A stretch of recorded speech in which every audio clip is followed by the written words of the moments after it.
هل تعتبر دبي منصة رئيسية جاذبة لأصحاب المليارات وليس فقط الملايين؟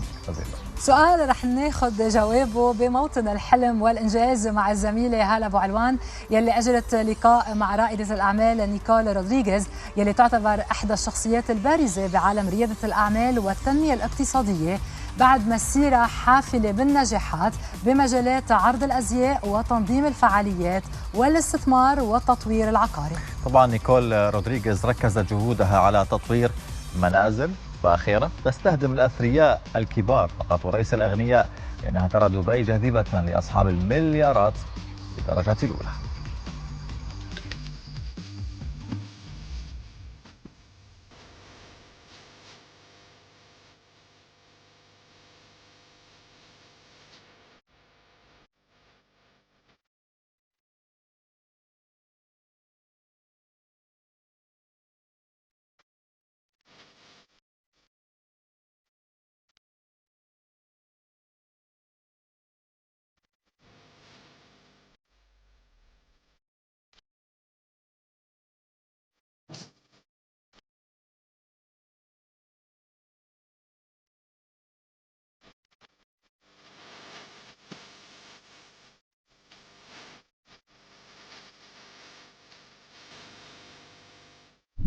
بيسعدنا أن يكون معنا اليوم المؤسس والرئيس التنفيذي لمجموعة ديفا السيدة نيكول رودريغيز.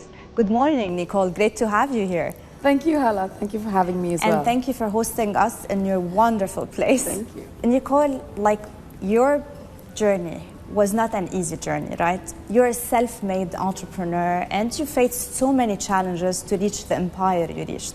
I think it's always good to hear the story of this journey from the person who lived it. So what is the journey of Nicole Rodriguez?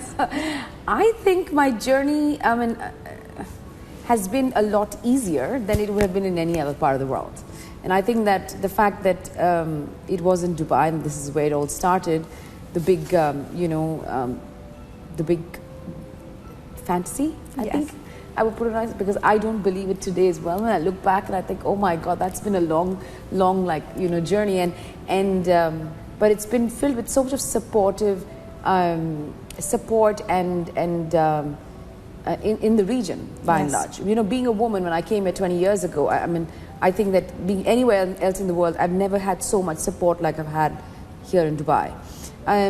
In 2003, when I came here and I started Diva, I remember, everyone was, around me was, willing to share information, knowledge, what's going on in the region, how we could revolve, together as a community. And I think that aspect of things has been a huge part of the success or the sort of privileges system, I'm here with today. Yeah, amazing. And Nicole, you started modeling and events, and then you expanded to real estate and NM investment, if I'm not mistaken, and also Diva Laundry and Diva Salon. You've done your homework, yes. What made you expand from the core business you were in to the rest, specifically real estate? I'm curious about that. Sure. So I think as a person, by and large, I'm constantly running.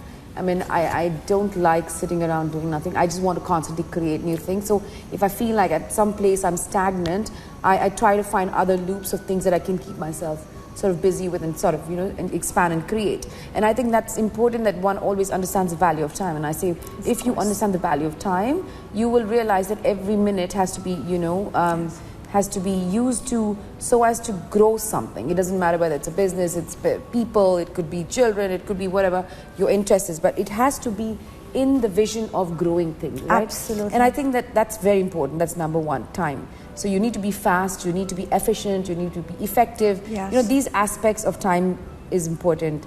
Secondly, yes, when I started off, I came here, I used to model myself, and when I came here, the industry was very fragmented. And so structure was important. So I brought a lot of structure into the industry. And before I went for the pitch, I was like, what can I bring to the table that doesn't exist anymore? What innovation can we create? What value can we add? It's not about just getting the job done. It's about all the other things that you can bring onto the plate so as to enhance and make it easier for your customer. And I think that mindset is important. It's not what you get, but what you can give more. And I think that it's been a great journey. I'm in the talent space, you know, developing talents within the region, setting up schools to develop, you know, talents here instead of importing them. And, you know, those things happened as it went, and the real estate was happening at the same time. When was the year you moved to real estate or you expanded to 2000, end of 2003, 2004. Okay. So it was all parallelly happening. You know, I think the divine, when the divine sets it out, the divine has its own way of, like, you know, putting life and setting the road for we have you, to right? trust. Exactly. Yeah. And the real estate was happening, and then we were doing like a lot of promoters at that point of time for a lot of the real estate developers. So we knew what was going on in the space in the industry. And of course, I mean, if you trust your client trusts you, you've got to trust your client back too, right? Forgive me, because every time I speak, I always say we. It is me, I am the sole proprietor, but to me, I am here because of my team and the people who've been there through the journey with me. And that's what differentiates leaders, when they acknowledge that it's the togetherness which makes us. Collective consciousness. Yes, and I think that's always important. And that happened, and so real estate, I got into real estate, and so I started buying houses and then renovating them, fixing them up, because we used to get the houses without a pool, just, you know, and garden. And so I'd furnish them up and like sort of create sets and sell them. And this went on for many, many years, and eventually I formalized the whole business and created Diva Holdings. Yes. And excuse me, Nicole, Diva Holdings is separate than NM Investments? Yes. Okay. Absolutely. So NMI Accounting I had set up as a business solution for SMEs, like small business owners, who can have financial accountings. And if you get your finance right, you get everything else right. 100%. You know, so I think that that's key to any business owner or business person. And I think when you sort of, you know, eradicate the financial aspects of it, you take the heart away from the business. Yes. And why did you choose Dubai out of all the world to be the hub of all these business? I know you've expanded to other countries as well. Yes. So tell us about that. I love Dubai. Dubai is home to me, and I think this is heaven on earth. You know, I think heaven and hell is in this lifetime, and I think I am in heaven because I am in Dubai. Yeah. And I happened to come here because I was married, and at that point of time, and my husband was moving to Dubai, so I moved along with him. And but Dubai has been amazing, and I think the energy of Dubai is so vibrant, so alive, and I call it she because I think Dubai is female, a female energy. She's so aesthetically beautiful, constantly evolving, constantly growing, constantly giving. Yes, you know, she's driven towards a community, and I think that I so connect with that sort of energy. Yes. You know, so I am Dubai and Dubai is me. And you know? I think it shines the best qualities in us, like the feminine energy you mentioned. Correct. And you know, we as individuals, when we connect to the energy of the land, I think that it's important that, you know, when we push ourselves, the land pushes itself. Yes. It doesn't push it, the land doesn't push us, we push together. Yes, exactly. And mentioning that, the 24-hour city and the business, I think the business buzz all the time, the busy buzz. What's next for you? Any upcoming projects you're working on now? So presently I have Diva Development, which is a company that I have, and I've got Diva Contracting and Maintenance as well. And we specialize, or our focus is ultra high-end luxury sort of assets. Amazing. So the business model is based on the billionaire model. We don't do the millionaires anymore. We focus on the billionaires because that's what we want to attract in the region. Yes. But when we're attracting that sort of, you know, people, they have requirements that you don't have in the normal villas. For example, you go to like a standard villa, you'll get a driver's room and a maid's room, but a billionaire will never have a maid and a driver.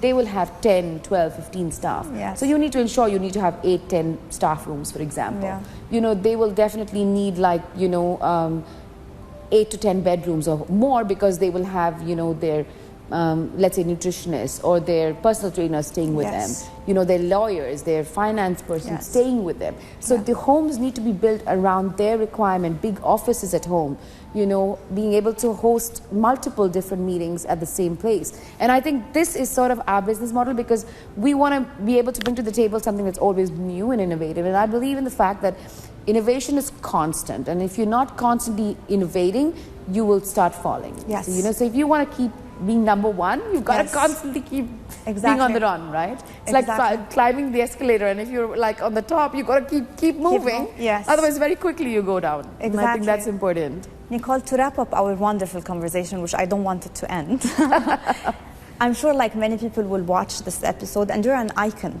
for many people. And I'm humbled. Thank you. And many people want to be like that, like where you are now, and create this empire.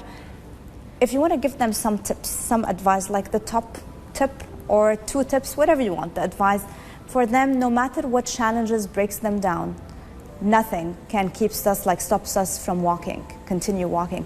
What is this advice? So it's like climbing a hill, right? When you climb a hill or a mountain and you climb, you know, when you're climbing and you look up and you say, oh my God, that's such a long way. But after a while, when you look back, you say, oh my God, that's a long way I've come through. It's about the step every day.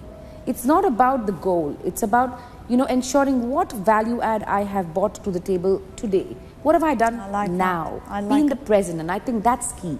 When the focus is, oh, I need like 1 million or 100 million or 10 billion, you know, it's fantasy and illusion. And I think the fact that when we catch ourselves from getting into that space and correct ourselves and, you know, refocus into doing what's important now, the baby steps. Yes. Just keep going. Just keep going. I like that. I love that. Thank you so much, Nicole Rodriguez. Wishing you all the best and wishing you and your wonderful team, which you've mentioned, all the best always. Thank you so much for having us today. Thank you, Hala. Thank you for having me. Thank you.